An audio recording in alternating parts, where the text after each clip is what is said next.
Welcome back to the Wolf of Queen Street podcast series. Welcome back to the audio podcast or the YouTube series you joined us today.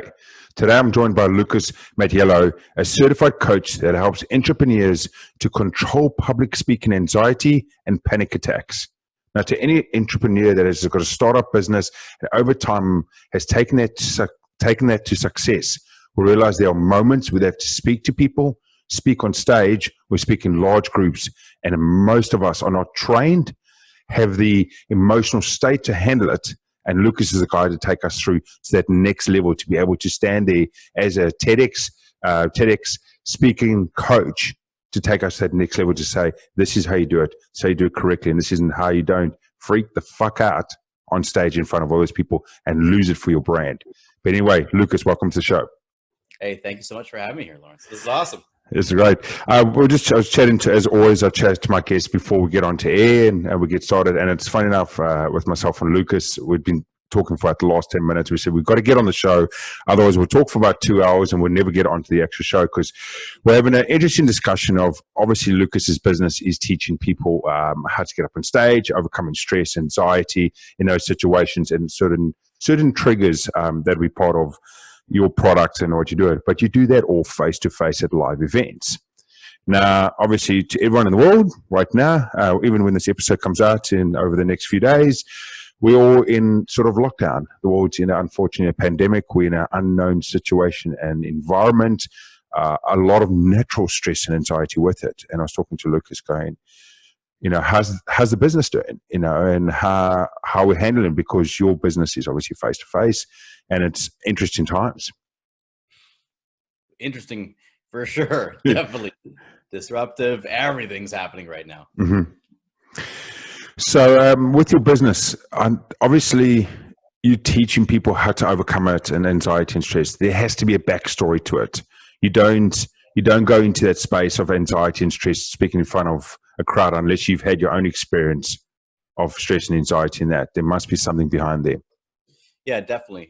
It's actually had a sales call 2 days ago, which is funny. I'm sitting there going like, who the hell still wants a sales call right now for public speaking? Because all the events are canceled. Yeah. The hotel is shut down until the end of May. I'm like, all right. So I get on the call with this guy, and he asked me that same question. He goes, look, I got to ask you, how did you get into this? And I said, look, there's no masters of public speaking out there. There's no program you can go to.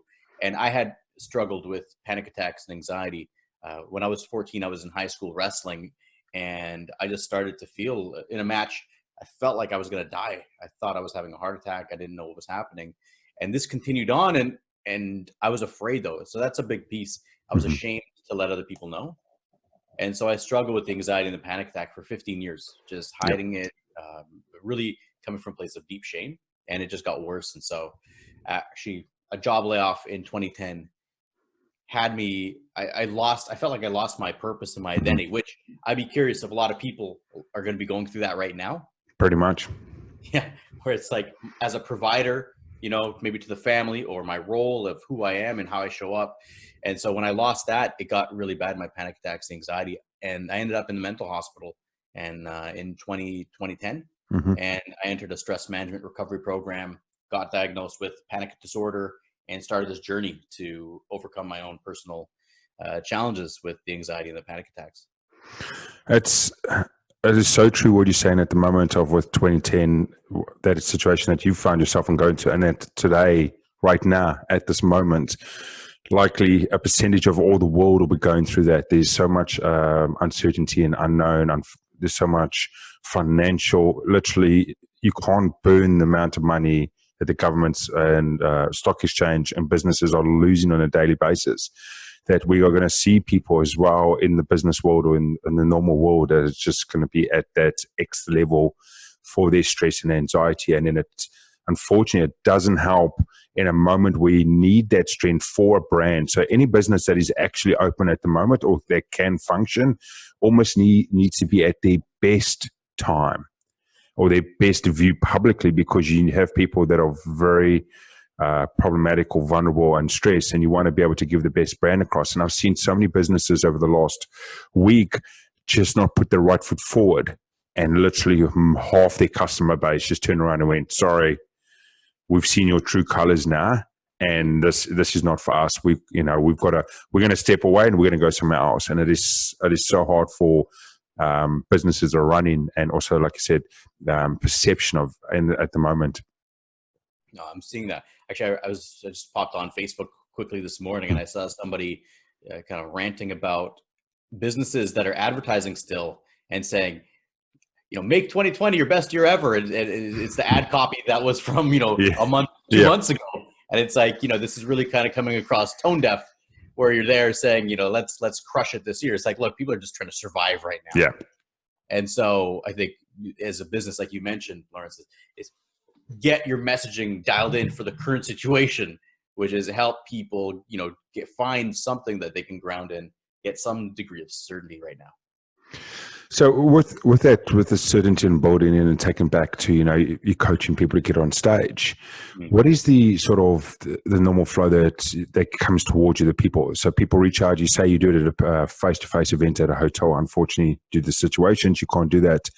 Yeah. And are you taking sort of top executive CEOs to get on stage? Or are you taking the small business owner that might want to speak to his team, or sort of 5 to 10 or 20 people? What's the sort of journey across that with yourself and the coaching? Yeah, it's interesting is right now I'm working with both. Mm-hmm. I do have executives that come in that want to improve their leadership, and then entrepreneurs.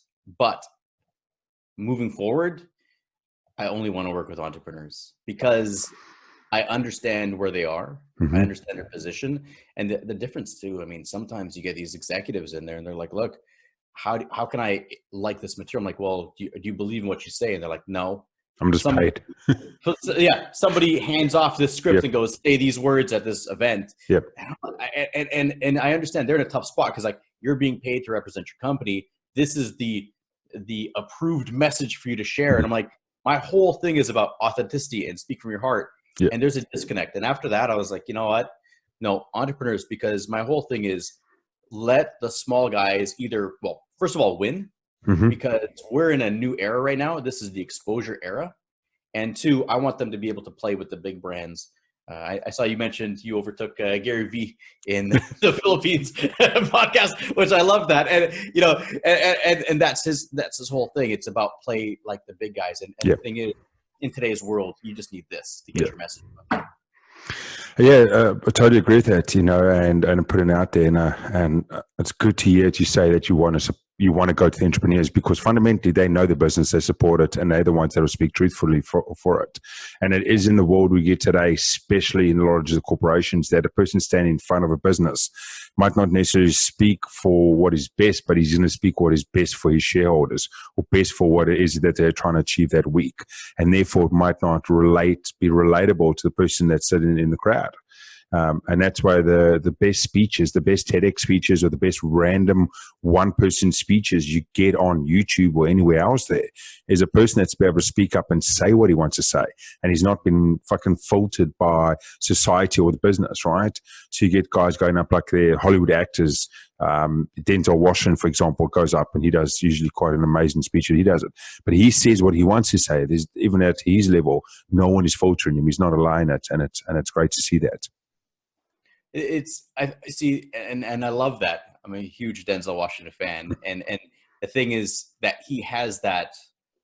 I mean, he's got that "fuck you" money. Where, if he doesn't get it, I'm assuming he does. I don't know that for sure. But actually, Dave Chappelle, one of my favorite comedians, he has he lives on a huge farm in Ohio. And I was watching when he got his first contract. He bought that. And he calls it his "fuck you" farm. And I love this concept. He goes, I'm self-sufficient. I have this farm. And that was what allowed him to have the ability to speak his truth. And then that launched the Chappelle Show, which was a authentic, he wasn't restricted. It was freedom. And then the whole fiasco came with the contract. And then the pressure came. But his whole thing was that the execs were trying to push him into putting out episodes that he's like, this isn't funny. But they're like, well, we paid you a lot of money. And it's this selling of your soul. But when you have that, so maybe you don't have that "fuck you" farm or the "fuck you" money. But the other piece too is I think in this world, we're looking for people that polarize and speak their truth. And it's so relatable. That's where people just resonate to it. When someone comes out and actually speaks it, no matter what level of life they're in, and that videos go viral or the audios go viral or anything like that. You look at some of the top Eric Thomas. He's Yes. one of the most famous guys. I love Eric Thomas. That comes out and the way he speaks and speaks the truth, right? And it's just amazing.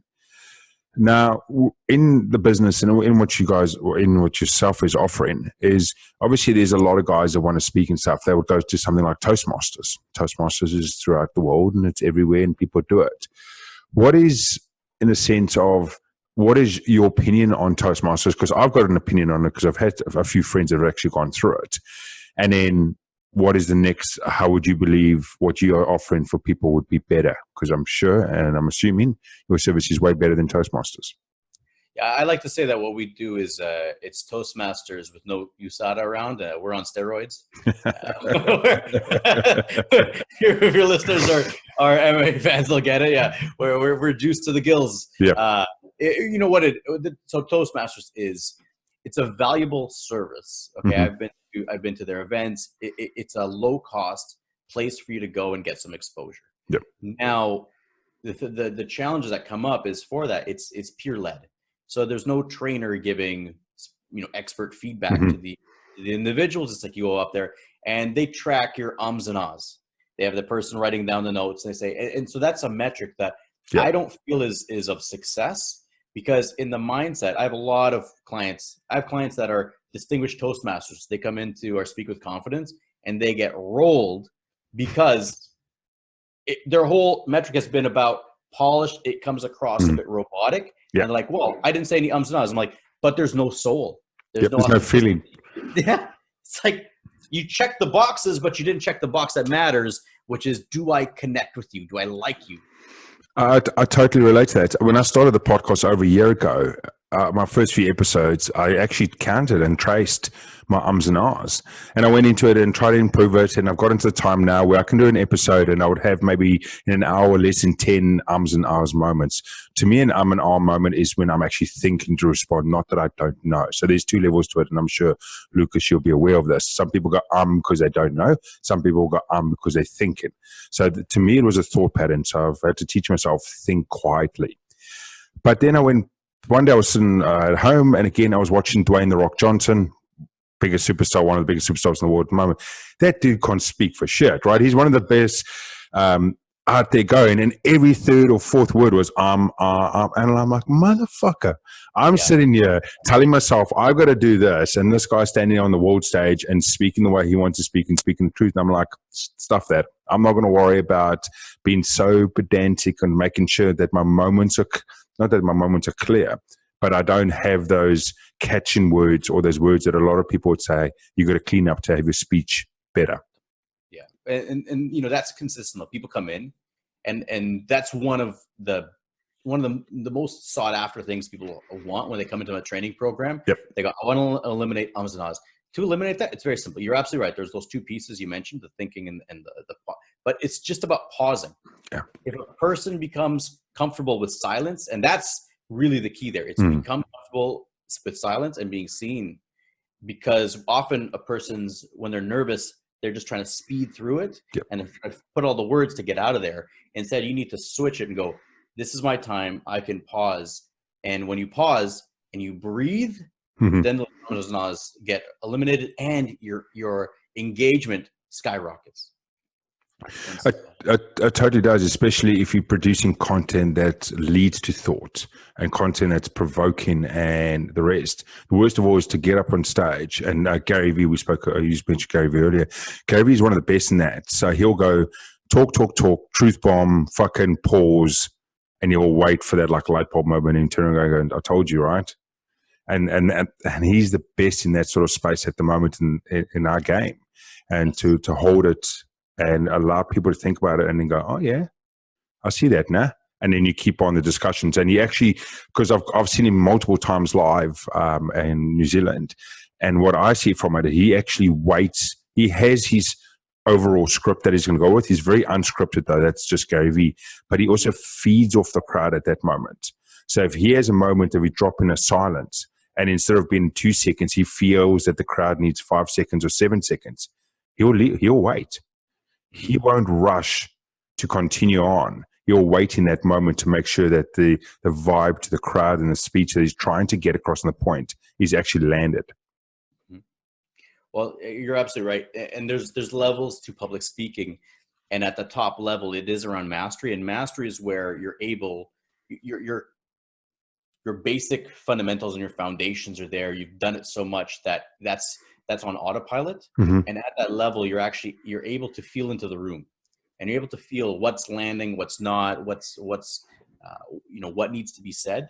And when you do that, that's when you're able to actually control the audience. So Gary Vaynerchuk, Tony Robbins is an absolute master of that as well. Is they feel into the room, but that's a skill that there needs a whole foundation to get that's years and years. I mean, that's very much similar to the comedian route, right? He said, Dave Chappelle, I'm a big Joe Rogan fan. He's one of the main reasons why I started a podcast, and following them and listening to them talk. It's about using their content. So to most people out there that don't follow a lot of comedians in depth, won't realize that I was watching Bert Kreischer. I was watching Bert Kreischer's Netflix special here the other night. It's funny because I watched Bert Kreischer a year ago when he started his new tour. So most comedians would do a 1-year tour, and at the end of the tour, if they're big enough, they'll get a Netflix special or get an HBO special or whatever. But through that whole year, they're doing about 60 to 70% of what the set is that is at the end that's on the special, and they're testing it out, and they're trying content, they're trying jokes. And Bert, if anyone knows Bert Kreischer, he just doesn't give a shit. And when he did the 1 year, he actually pulled out a piece of paper and he goes, I'm going to try these out. I've never tried them out. And he was like a real unprofessional, but that's just Bert. And he goes, oh, here's a joke. Does it work? Nah, okay, scratch off. Here's my next joke. Does it work? Oh, yeah, you guys like that. Cool. I'll add that in. And it was funny to see because that journey of how they get to their final, 1 hour Netflix special, the special that they do, is similar to the journey that a lot of people would have been on stage and speaking. And you'd be able to confirm this with Lucas, is that there's your first couple, and hopefully in front of smaller groups, is where you're going to be doing the learning and evolving until you get to a finished, polished product. Absolutely. You have to prove it to yourself. Mm-hmm. You have to prove to yourself that you can. In the beginning, it's very binary. It's either you get up there or you don't. Yep. And either say yes to the opportunity or the fear wins. And that's okay. But I feel that's a piece that a person needs to be honest with themselves, because it's very easy, especially a lot of my entrepreneurs that have teams or executives are classic for this. They'll I'm really busy. I got meetings. They'll put their, vice president to go do the talking for them. And I ask them why. They're like, honestly, I was just scared and I could delegate. It's like, okay. But then the other piece too, though, is in this era that we're going into, this is about authenticity. It is about integrity, which you brought up with the brands and how they're, you're able to really build that following now. Mm-hmm. And with that, it is a piece that you need to be the face. Like, there's no better time than right now. It's an absolute necessity to be the face for your business. Yeah, I totally agree with that.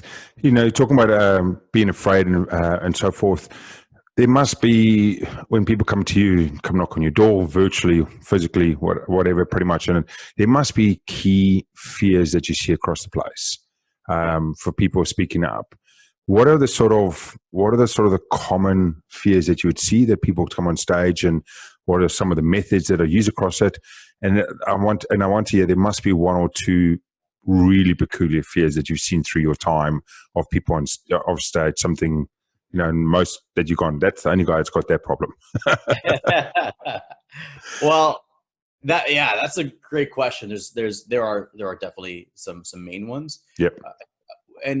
I'll preface this, that our training is very specialized and different because it's a personal development training wrapped inside of public speaking. Yeah. And that's the first thing. Most public speaking gets very technical, like you brought up, Toastmasters earlier. A lot of speaking, it's going to be about the content and the body posture.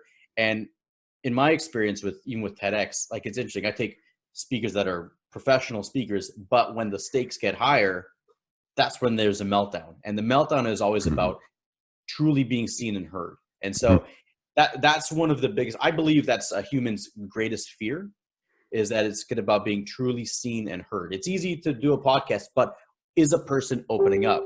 Mm-hmm. Are you truly sharing? And so we look at that. So the most common fears are fear of saying the wrong thing, Mm-hmm. especially in today's world. Yeah. If I say the wrong thing, is that going to be held against me? But beneath that is wanting to be liked by the whole audience. Which is And not going that to happen. it's never going to happen, but it's driven by this people pleasing mentality. Mm-hmm. And so in order to overcome that, we need to shift it where it's about saying, okay, actually, I want to polarize. Yeah. Like you mentioned, off we were talking about Israel Adesanya Mm-hmm. and kickboxing. Israel Adesanya, he's a polarizing character. He totally is. Some people love him. They go, oh, he's so, he's amazing. He's authentic. He's unique. And other people are especially, New Zealand, the tall poppy syndrome. Look at him. Who does he think he is? He's too flashy. Mm-hmm. Hey, you have to polarize to monetize. And if there's a listener, checking this episode out, if there's one thing you want to be a confident speaker, it's embrace polarity. Embrace that you will be, in order for you to be loved, there's got to be some people that dislike you. Otherwise, you become vanilla and you're a commodity and you're out. Yeah, totally. I mean, we spoke because I've got obviously Connor in my corner. And outside of that, you can't see right above my head on the bar at the very top, I've got Floyd Mayweather and Manny Pacquiao on the two sides with gloves up there as well. Obviously a big boxing fan myself first before got into MMA a good few years ago. And talking about polarization, being loud, being liked, not liked, Floyd Mayweather. 50% love him. I would say maybe less than that love him. A majority of actually hate him. But it was his uniqueness and willingness to come out that just printed money for him. And he backed it up fundamentally, right? So he wasn't this guy that was talking smack and talking trash and being his flavor and then he could never back it up. He definitely came out and said, hey, this is what I'm going to do and I'm going to do it. And in what you're saying is on the stage, that's the same thing. When you go on stage and talk, and I realized that with my flavor and my style when I showed the podcast, and I've actually said it before on previous episode, not everyone's going to like me. If you don't relate to me, I don't give a shit. I don't get offended. There's way more other podcasts and content you can go out and consume. But I would be an idiot to assume that everyone that listens to every single episode is going to like it. I've got some of my closest fans that have been with me from day one, that have gone through every episode and come back to me on certain episodes and go, Lawrence, after 10 minutes, I had to talk it off. That episode was just not for me. And they've supported me on every single episode. I can't turn around and go, shit, what I do, let me change it. Let me change my story. Let me change my style to try and get that one person back. Because if I get that one person back, I'm going to push these 20 people out the way. Totally. Yeah, that's a great piece. And the other piece too is that even with that, maybe that episode's not what they needed to consume that day. Mm-hmm. It's like, okay, maybe 6 months from now, that episode's exactly what they needed. And so that's, Yeah, 100% true on that. Again, taking it back to Gary Vee, one of his most famous pieces is called the Gary Vee $80 strategy. Mm-hmm. Anyone that understands it, a social media strategy, how to build a social media brand by being very smart, being very cost effective, almost no cost, and how you can do it. Now, someone that is not prepared for it on the day of actually listening to it won't relate to it. But so many people that I've introduced to them to it, when they're right, they went back, and I think he released it. Could have been 2019, could have been end of 2018 released it. You can still find it on any of his podcasts. It's called $80 strategy. And as soon as they're ready for it, it's life-changing. Mm-hmm. And that's what you said. They might not need it at this moment, but when it is relatable, it's still there. Hey, absolutely. So yeah, even like top fears, I think for people are wanting to be liked by everybody. Yep. That's a big one. The second one would be top fears are again, saying the wrong thing, but also changing your mind. That's a big one. And so since we're on the topic of Gary Vee, I put out a video last week about that because one of the biggest things is, especially with people putting themselves in video, they go, well, what if I change my mind? Or then I lose all credibility. Often this comes down to a fear of putting yourself out there because maybe I'm not good enough. Maybe it's going to hurt my reputation, my credibility. Gary Vaynerchuk, he built up. I've been a follower of his since 2010. Yeah. I said to somebody the other day, I'm like, I would take a bullet for Gary Vee because when I was starting off, I was in my parents' basement, out of the mental hospital. I started this blog called Level Up Living, which the blog was just detailing my turnaround because I thought when I was struggling, I thought I was the only person on the planet with anxiety and panic attacks. And then I found I go through the group trainings, and there's all these other people. Like, oh my God, there's a lot of other people that are struggling. And I'm sharing my message so that if you feel that way, you don't feel isolated. You don't feel alone. Cool. But Gary Vaynerchuk gets out there, and his whole thing is about hustle. And the reason is his whole thing is if you have a good message, people will hear it. But his whole thing was hustle. He built his whole thing up. Hustle 24/7. Come home, work, kids, have dinner, kiss the kids, good night, 9 o'clock till 2 in the morning. That was his narrative for years. And then he switched recently to self-awareness, to maybe you don't want to buy the jets. Maybe you don't want to be a millionaire. Maybe you want a lifestyle business. You got to do what's you. Nobody's looking at it going, whoa, Gary, you built your whole business on a hustle. What happened? Yep. He evolved, and you evolved, and you're allowed to change your opinion because you're speaking your truth at that time. That's all it is. I've actually spoken about that on the show before. A lot of my close friends are massive Gary Vee fans, and I called and I said to one of the guys as well, and I said, "Hey, what's your opinion on?" Because I've seen him year to year. I've seen him at keynotes in Auckland when he's been here the last few years, with either crewing or actually being a participant, and being able to I was lucky enough to stand up and ask him a question in live on stage, and I said, last year he said A. This year's saying B, and that's not the same story. What's going on? He seems, and my question was to the person I was talking to was, does it feel that he's just flicking the coin to make it where it's working, how society's working at the moment? That he's sort of catching up, and as you said, and as my friend said as well, he's evolving to what the marketplace requires at the moment. So he's evolving to the marketplace, but he also acknowledges going, hey, I said this then. That worked at that moment. That can still work right now, but the most important thing right now is not that component. It's obviously looking after yourself. Same example where we are in with COVID-19 at the moment. He's not going to tell you hustle life. He's not going to teach you about mug life at the moment because you can't do anything about mug life at the moment, right? To anyone that doesn't understand it, go Google mug life Gary Vee, and it's quite a interesting and fun story. I do love it. But yeah, so it'll be different to the situation and timing of what actually the message that needs to be said. And I totally understand with what you're saying about changing the story on stage. I sometimes go through a podcast episode, and when I listen back to it, I started saying one thing and then ended saying another thing. And you have almost a conflict with yourself going, shit. Should I maybe hold it back? Should I maybe not release it? Because I almost seem to have contradicted myself, and I've never to this date put an episode out that I've recorded. You never. I've never not put an episode out. Okay, good. Yeah, sorry. I saw a bunch on there. No, sorry. It would have been my wording. I've never not put something out that I've recorded because I worried that I contradicted myself. Hey, the context around it could be different. I mean, you could say the same message time and time. It's funny, even with my business coach, I asked him, he had an event coming up, and I've been to this event probably 5 times. And I'm like, hey, do I need to go? And he goes, yeah, why wouldn't you go? I'm like, well, because I've been there 5 times already. And he goes, I know, but maybe this time you'll actually implement. And I'm like, okay. I'm like, I'll see you there. I'll see you there. Because he goes, it's funny. He goes, I give out $1 million secrets all the time, just nobody's listening. Like they're not. Yeah, truth bombs. Yeah, it's like, all right, but when you're ready for it. Again, I have to laugh on that one. I'm a big Tony Robbins fan as well. Been to his events, crewed at his events, and I still to this day would be once a month the wife turns around to me because she knows I've followed him since a teenager. And, last year when I crewed in Sydney, I was able to get some time around him and so forth.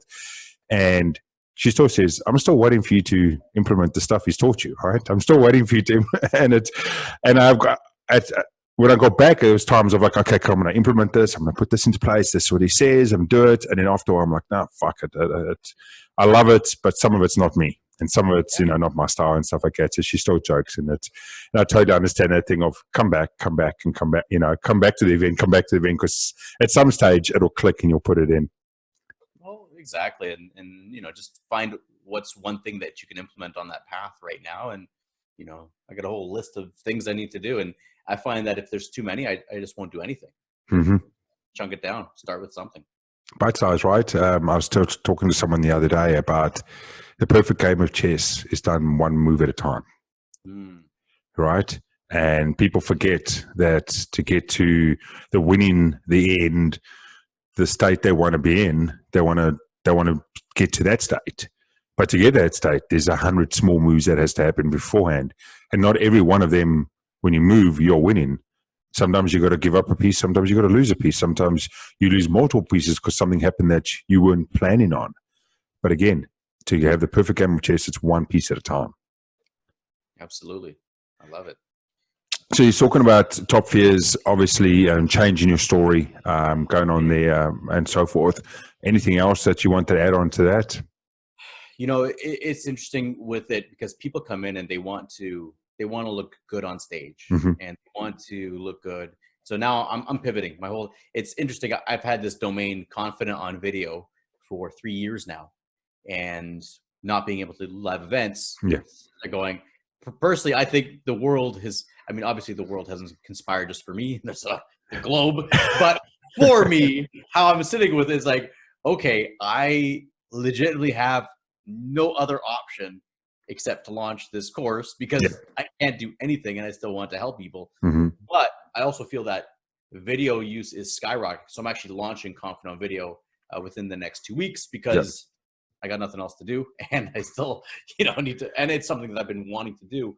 But even with that, the fears come up is this is an inside out. So people want to shine on stage, and that's a piece that I feel is overlooked by a lot of people, even in my industry, because they're looking at it from the tactical side and not the personal development side.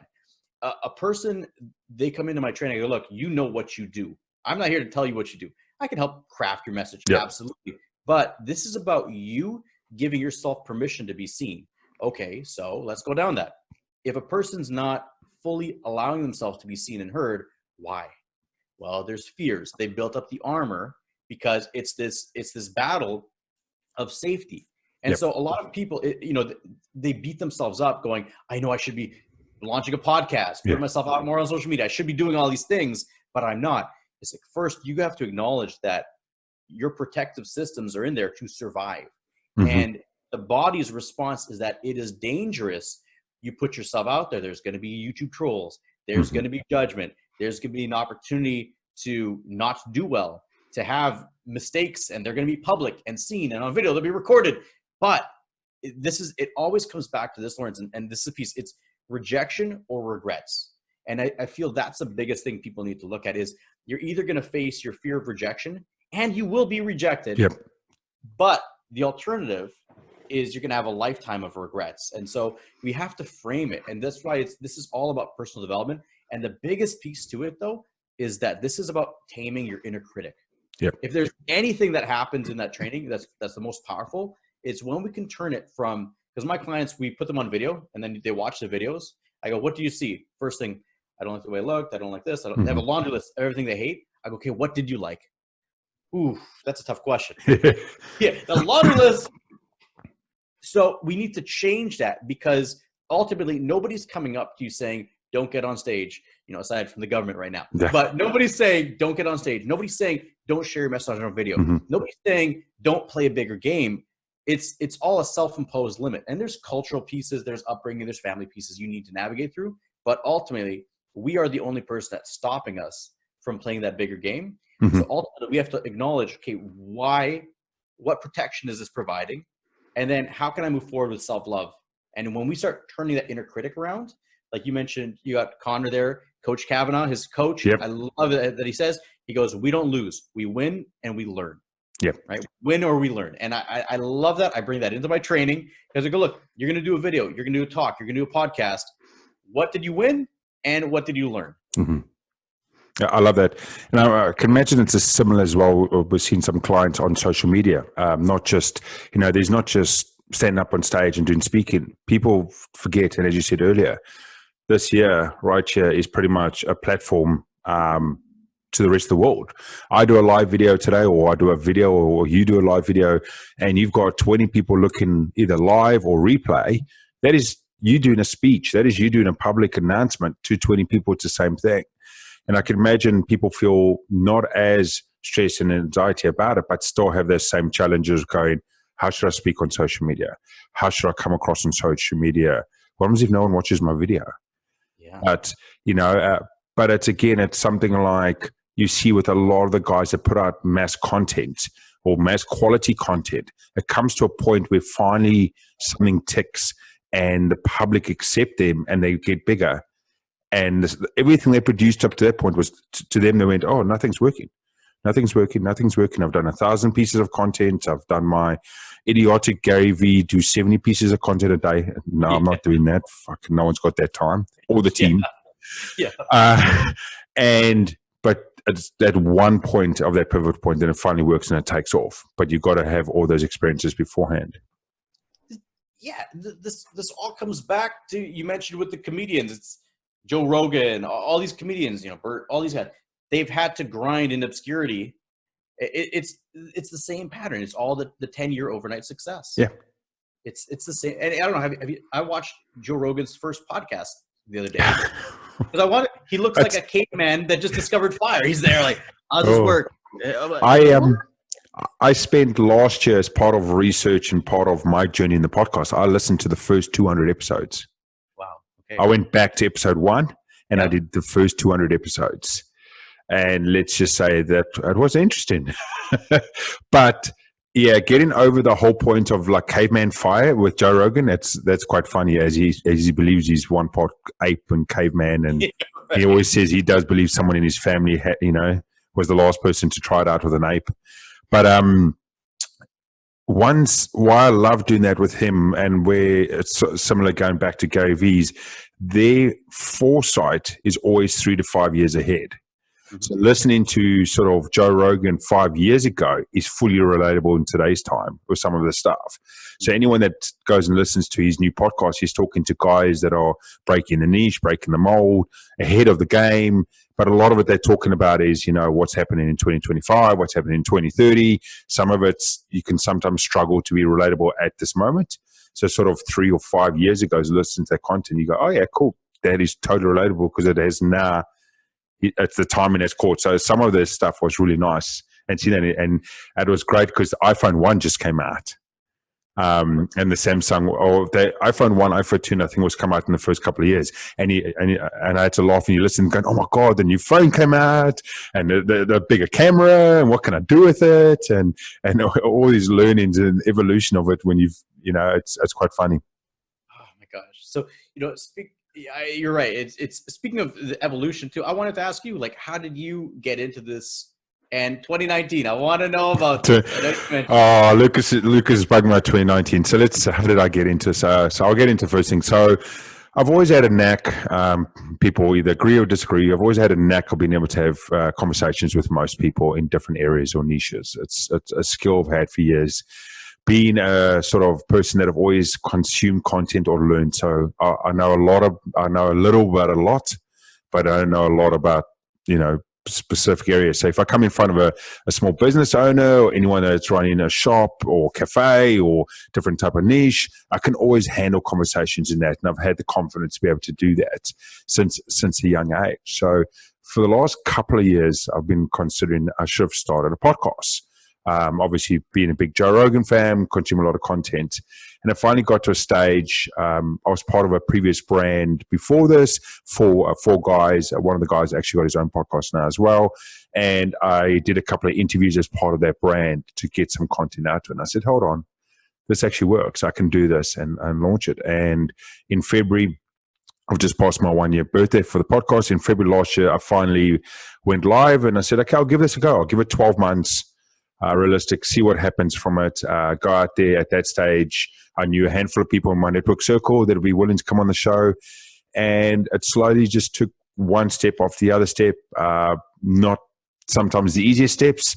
You learn quickly how much time it takes if you're going to be pedantic on your editing, how much time it's going to take to edit the audio. And I used to say that for every 1 hour of content I produce, I had 4 hours of editing. So it became a timely fitting it in, and then how much do you push your brand into someone else? So like any entrepreneur would understand this.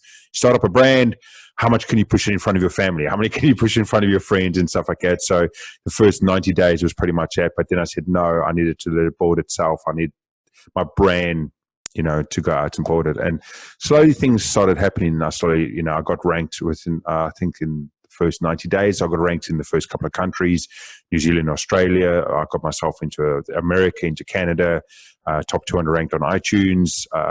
As you said earlier, I got outranked Gary Vee in the Philippines for 7 days at the end of the year, which was, for my brand, it was spectacular. It was crazy. It was amazing how many people then reached out to me and said, hey, I want to be on your show.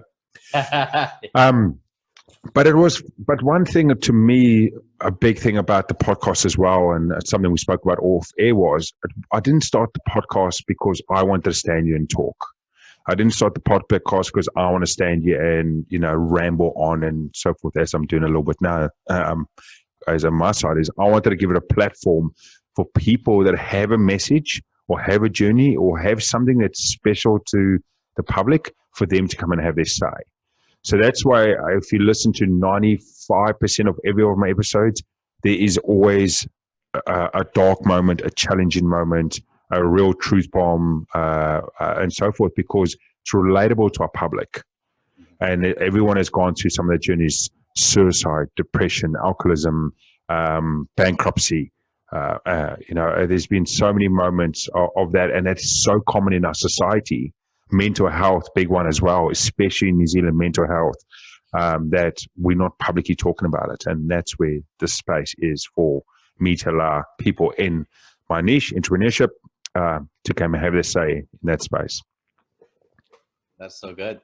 And I love that it was, committing to this and making that practice, because that really, that's, I think, obviously I always look at things to relate to public speaking, where it's a skill. Like, people think that you're either born with it or not. No, it's somebody who's committed the time and has taken the action, whether it be the podcast like you've done or whatever it is. It's like, well, you could accomplish, I mean, it's cliche, but you could accomplish anything, but it's true. It's if you commit the time and the effort to it, and you don't give up at that first sign of rejection or the negative feedback. If you're able to just continue on, I mean, like, to anyone that's starting or thinking about podcasts, and the same as you seem to about speaking and so forth.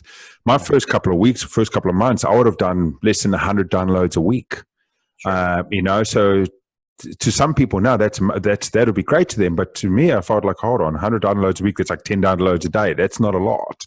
But it was learning what was working at that stage and then moving forward, but also not being too pedantic about that, because I knew that it was going to take time.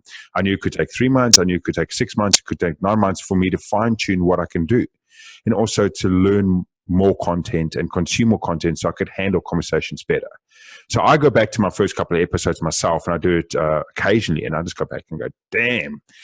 I was like, that was painful for me to listen to, let alone if I'm going to push that in front of an audience. Not because of who's on the show. Look at my guests have been amazing, every single one of them. But how I handled it and I spoke, and the moments of not providing either clarity, the moments of speaking over people.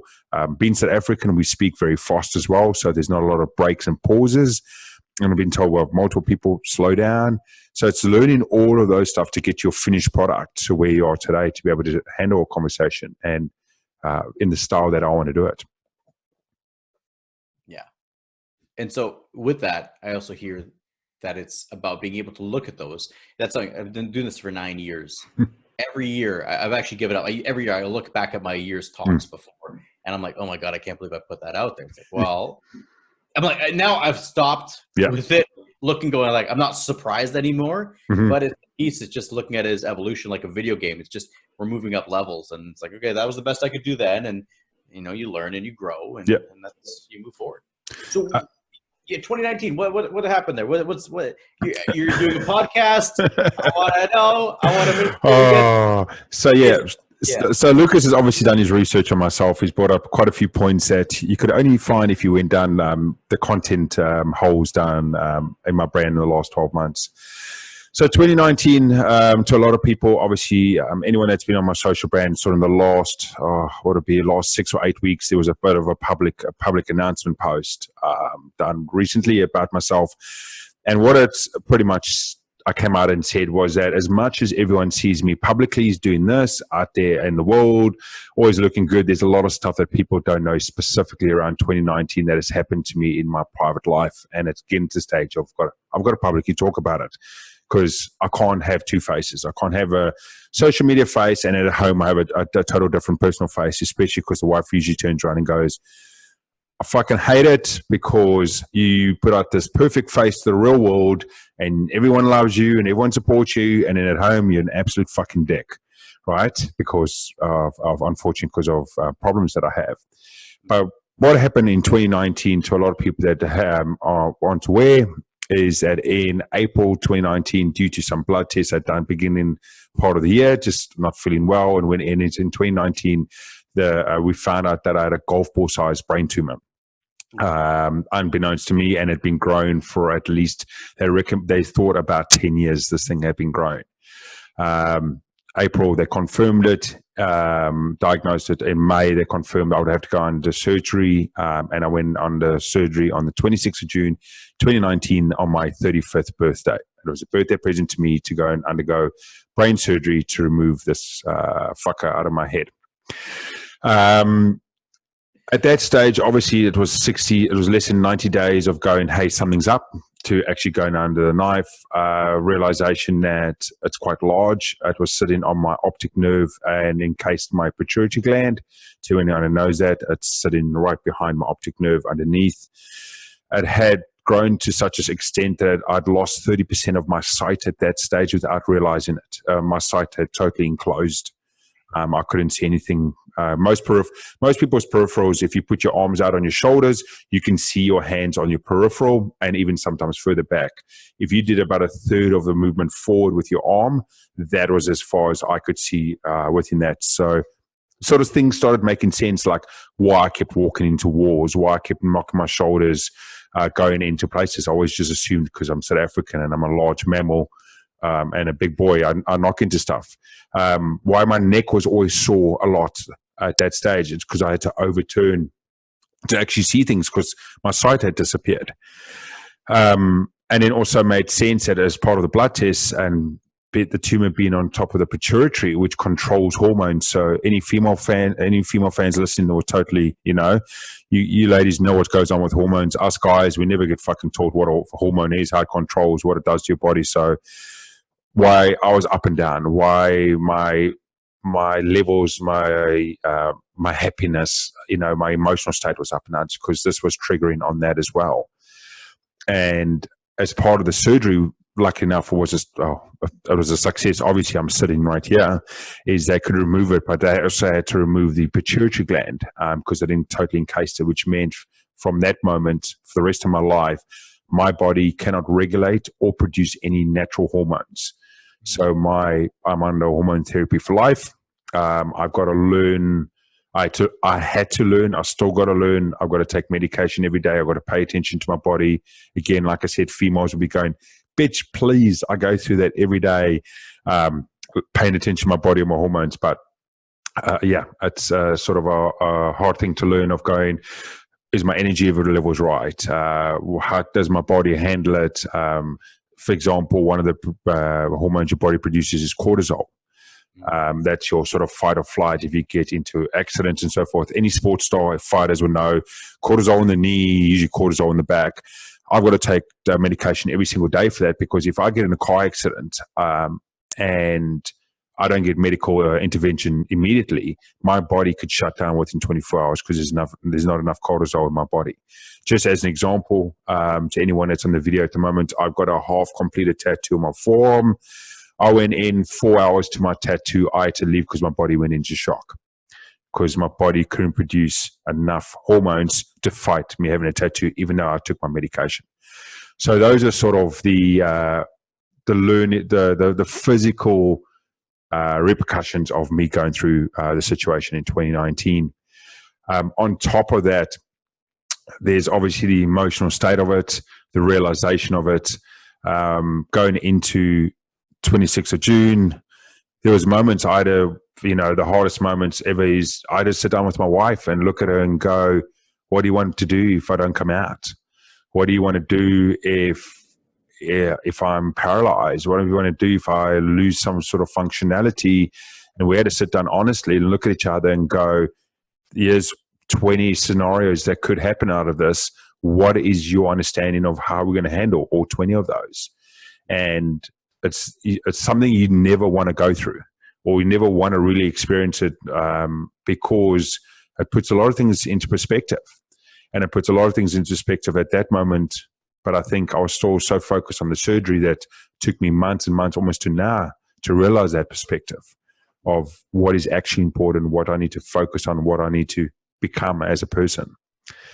And, going through the surgery, taking 90 days to recover from the surgery, I was still put on the front. So anyone that goes through my history, I did a recording 2 weeks before surgery. I did a recording 2 weeks after surgery.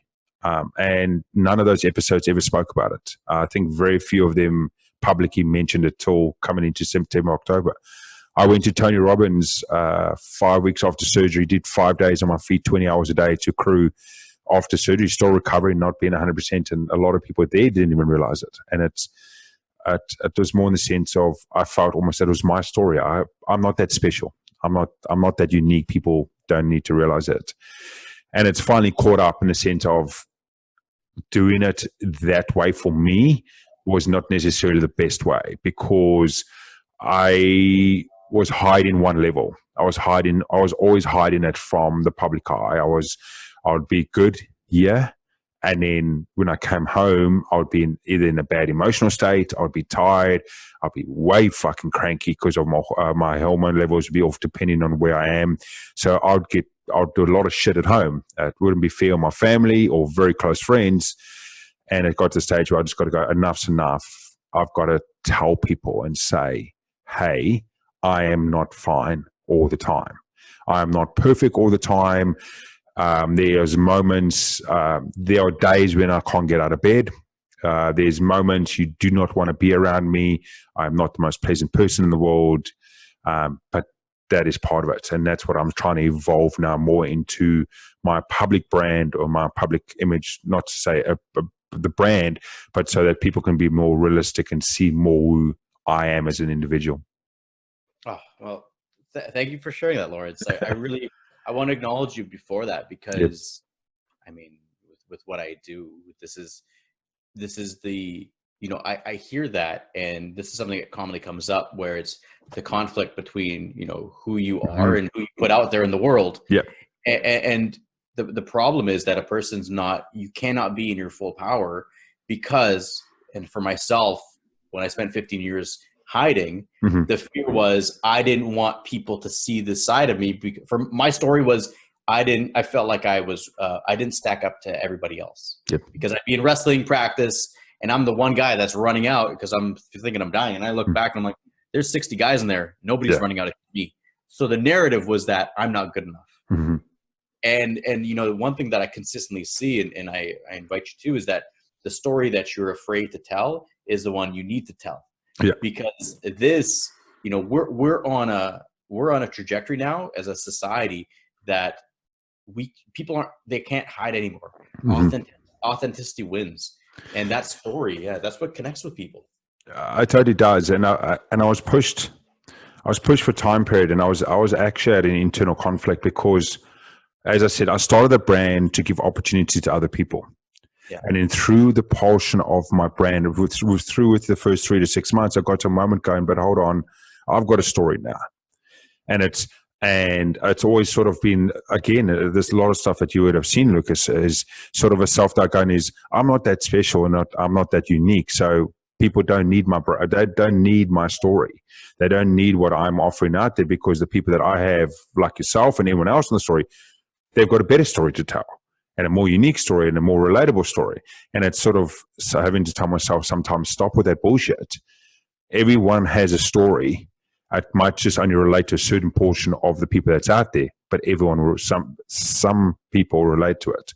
And you got to give the opportunity to have it say, and then see who relates to it. It might not be the realization to me, it might not be that every single episode I come out and say, hey, there's my story, bang, bang, bang.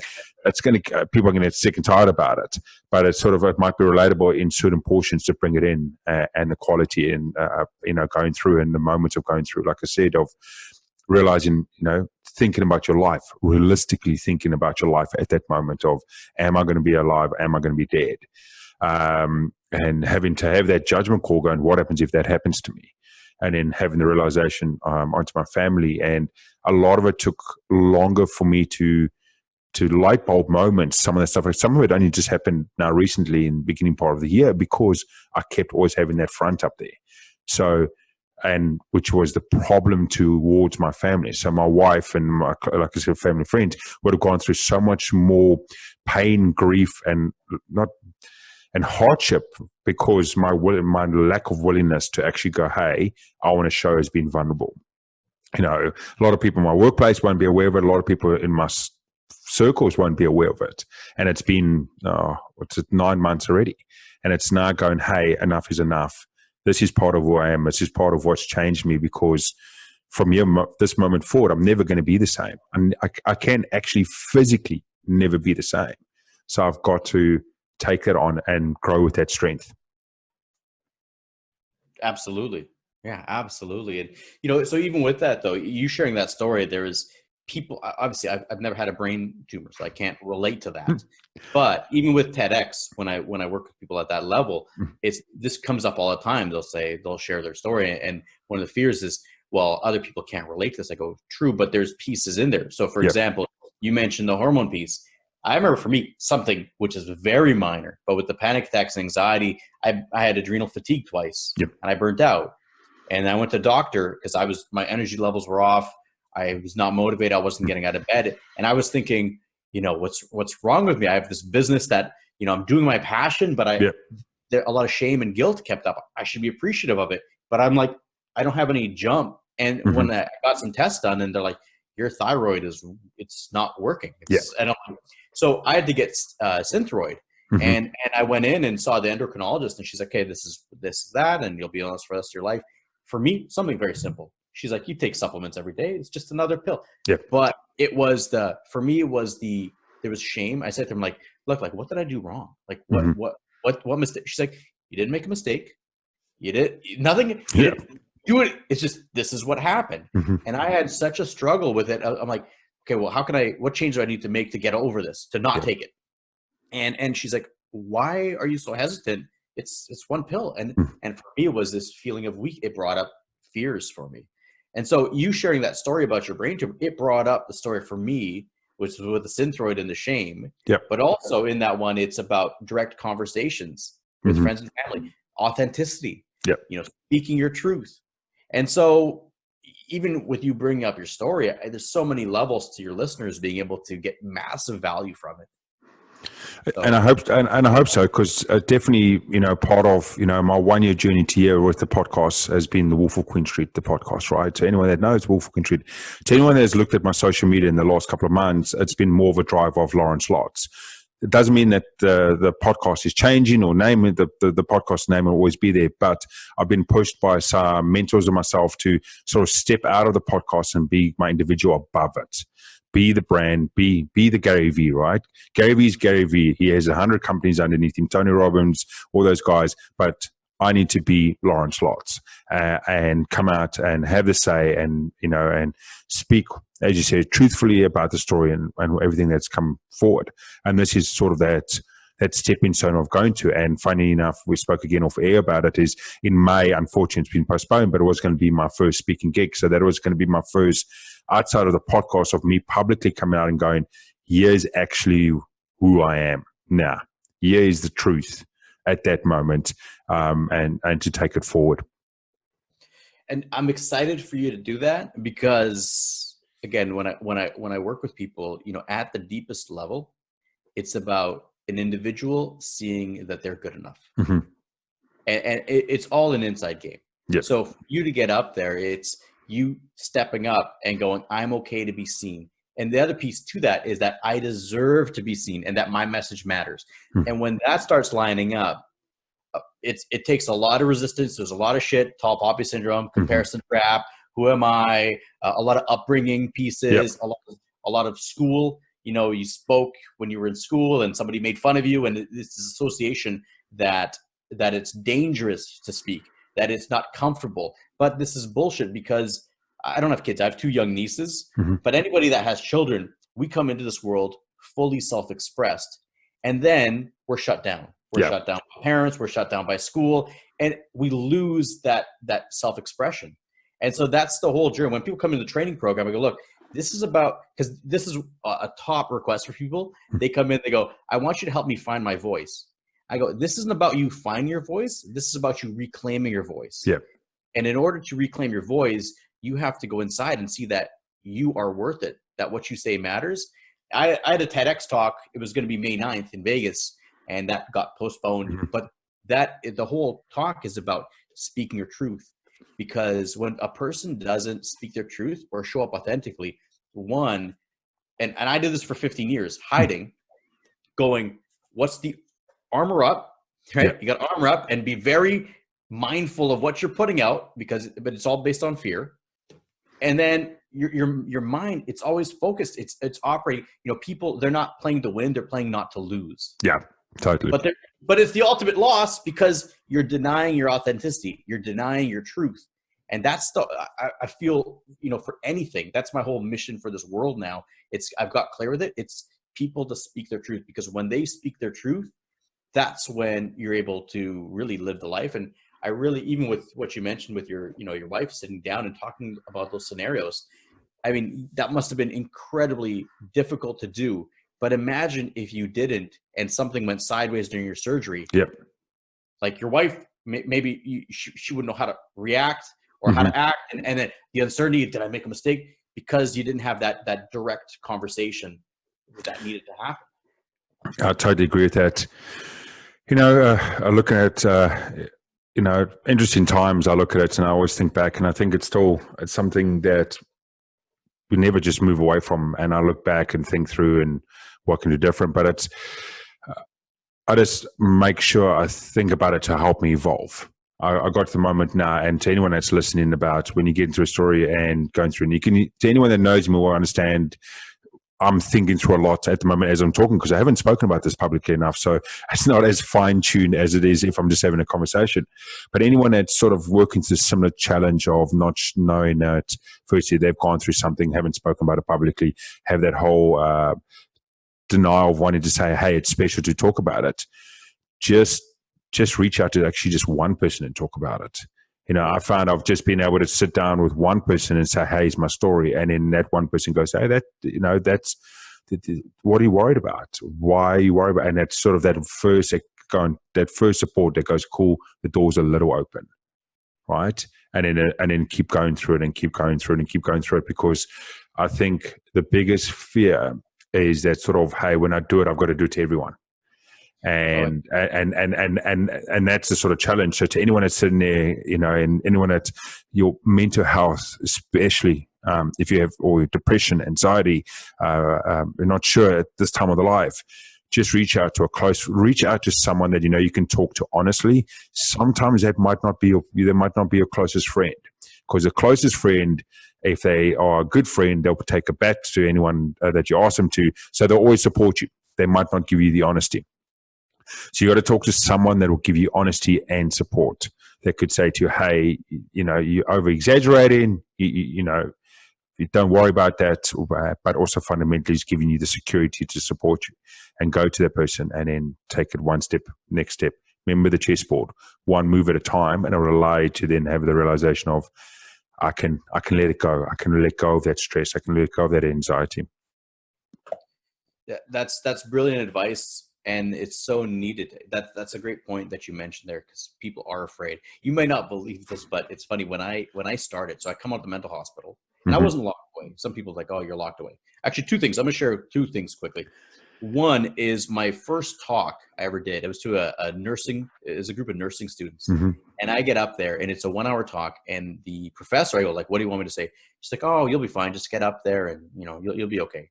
I'm like, no, like, I really don't know what to say. Like, she's like, oh, just go up there and share your experiences. Lawrence, I go up there. I'm fucking rambling for an hour about my story. It's like all over, because I've never done this before. Yeah. And it goes to Q&A. And the first question comes up. It's this nursing student, probably in her early 20s.